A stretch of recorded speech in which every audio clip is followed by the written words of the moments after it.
ಕಳೆದ ಒಂದು ವಾರದಿಂದ ಗಮನಿಸ್ತಾ ಇದ್ದೀವಿ ರಾಜ್ಯ ಕಾಂಗ್ರೆಸ್ನಲ್ಲಿ ಪವರ್ ಶೇರಿಂಗ್ ವಿಚಾರದ ಬಗ್ಗೆ ಮತ್ತು ದಲಿತ ಸಚಿವರ ಈ ಡಿನ್ನರ್ ಪಾಲಿಟಿಕ್ಸ್ ಬಗ್ಗೆ ದೊಡ್ಡ ಮಟ್ಟದ ಚರ್ಚೆಗಳು ನಡೀತಾ ಇದೆ.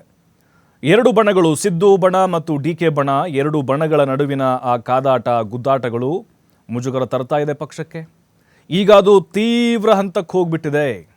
ಏನು ಹೇಳಿದೆ ಏನಂದರೆ ನೋಡ್ತಾ ಹೋಗೋಣ. ಸಿದ್ದು ವರ್ಸಸ್ ಡಿಕೆಶಿ ನಿಲ್ಲದ ಬಣ ಜಗಳ. ನೋಡಿ, ನಾನು ಹೇಳ್ತಾ ಇದ್ದೆ, ಬಸವರಾಜ್ ಶಿವಗಂಗಾ ಅಂತೇಳಿ ಚನ್ನಗಿರಿ MLA ಯಾವ ರೀತಿ ಮಾತಾಡ್ತಿದ್ದಾರೆ ಅಂತ ಹೇಳಿದ್ರೆ, ಅವರು ಡಿ ಕೆ ಶಿವಕುಮಾರ್ ಅವರೇ CM ಆಗ್ತಾರೆ, 5 ವರ್ಷ ಅವರೇ CM ಆಗಬೇಕಾಗಿತ್ತು. ಆದರೆ ಹೈಕಮಾಂಡ್ ಸಿದ್ದರಾಮಯ್ಯನವರಿಗೆ ಅವಕಾಶವನ್ನು ಕೊಟ್ಟಿದೆ. ರಾಜಣ್ಣವ್ರು ಹೇಳಿದರು 5 ವರ್ಷ ಯಾಕೆ ಅಂದರೆ 2.5 ವರ್ಷ ಯಾಕೆ, 5 ವರ್ಷನೇ ಆಗಲಿ ಬಿಡಲಿ. ರಾಜಣ್ಣವ್ರು ಹೇಳೋದು ಕರೆಕ್ಟ್ ಇದೆ, 5 ವರ್ಷ ಆಗಬೇಕಾಗಿತ್ತು ಅಂತ. ಅಂದರೆ ನೋಡಿ, ಸಮರ್ಥನೆಗಳು, ಅವ್ರವ್ರ ಟೀಮು ಅವ್ರವ್ರ ನಾಯಕರನ್ನು ಸಮರ್ಥನೆ ಮಾಡ್ಕೊಳ್ತಾ ಇದ್ದಾರೆ. KN ರಾಜಣ್ಣ ಕೂಡ ತಿರುಗೇಟನ್ನು ಕೊಟ್ಟಿದ್ದರು.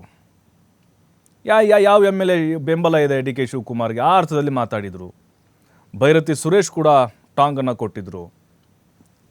ಶಿವಗಂಗಾ ಹೇಳಿದ್ದಾರೆ, ಎಲ್ಲ ಅರ್ಹತೆಗಳು ಯೋಗ್ಯತೆಗಳು ಡಿ ಕೆ ಶಿವಕುಮಾರ್ ಅವ್ರಿಗಿದೆ. ಅಂದರೆ ಸಂಘಟನೆ ಮಾಡಿದ್ದಾರೆ, ರಾಜ್ಯ ಪ್ರವಾಸವನ್ನು ಮಾಡಿದ್ದಾರೆ, ಸುತ್ತಿದ್ದಾರೆ, ಶ್ರಮ ಹಾಕಿದ್ದಾರೆ. ಹಾಗಾಗಿ ಮುಖ್ಯಮಂತ್ರಿ ಆಯ್ಕೆ ಆಗಬೇಕು ಅಂತ, ಮುಖ್ಯಮಂತ್ರಿ ಆಗೋದ್ರಲ್ಲಿ ತಪ್ಪೇನಿದೆ ಅವರು ಅಂತ. ಇದೇ ಕೆಲಸವನ್ನು ಡಿ ಕೆ ಶಿವಕುಮಾರ್ ಅವರು ಆ್ಯಕ್ಟಿವ್ ಆಗಿ ಕೆಲಸ ಮಾಡ್ತಾರೆ, ಏನೇ ಬಂದರೂ ನಿಭಾಯಿಸ್ತಾರೆ. ಬೇರೆ ಯಾರಾದರೂ ನಾಯಕರು ಮಾಡಿದಾರಾ? ಮಾಡುವಂಥ ತಾಕತ್ತಿದೆಯಾ ಅವ್ರಿಗೆ?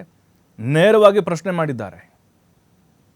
ಯಾಕಂದರೆ ನೋಡಿ, ಸಿದ್ದರಾಮಯ್ಯ ಬಣದವರು ಅವರು ಪರವಾಗಿ ಸಮರ್ಥನೆ ಮಾಡಿಕೊಳ್ತಾ ಇದ್ದಾರೆ. ಹಾಗೆಯೇ ಡಿ ಕೆ ಶಿವಕುಮಾರ್ ಅವರ ಗುಂಪಿನಲ್ಲಿ ಅವರು ಪರವಾದಂಥ ಶಾಸಕರು ಅವರು ಮುಖ್ಯಮಂತ್ರಿ ಆಗಲಿ ಅಂತ ಬಯಸ್ತಾ ಇದ್ದಾರೆ. ತಪ್ಪೇನಿಲ್ಲ ಇದರಲ್ಲಿ.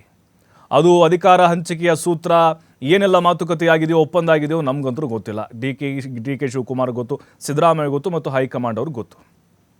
ಹಾಗಾಗಿ ಅವರವ್ರ ಪರವಾಗಿ ಅವರವ್ರ ವೈಯಕ್ತಿಕ ಅಭಿಪ್ರಾಯಗಳನ್ನು ಈಗ ವ್ಯಕ್ತಪಡಿಸ್ತಾ ಇದ್ದಾರೆ. ಬಟ್ ಡಿ ಕೆ ಶಿವಕುಮಾರ್ ಇಲ್ಲಿ ಬಹಳ ಸೂಕ್ಷ್ಮವಾಗಿ ನಾಜೂಕಾಗಿ ಉತ್ತರ ಕೊಡ್ತಾ ಇದ್ದಾರೆ. ಅಂದರೆ ನನಗೆ ಯಾವ ಶಾಸಕರ ಬೆಂಬಲನೂ ಬೇಡ, ಯಾರ ಕೃಪಕಟಾಕ್ಷನೂ ಬೇಡ, ಹೈಕಮಾಂಡ್ ಉಂಟು, ನಾನುಂಟು. ಅಂದರೆ ಹೈಕಮಾಂಡ್ ಇಲ್ಲಿ ನನ್ನ ಬೆನ್ನಿಗಿದೆ ಅನ್ನುವಂಥ ಒಂದು ಸಂದೇಶವನ್ನು ಡಿ ಕೆ ಶಿವಕುಮಾರ್ ಅವರು ನೀಡಿದ್ದಾರೆ.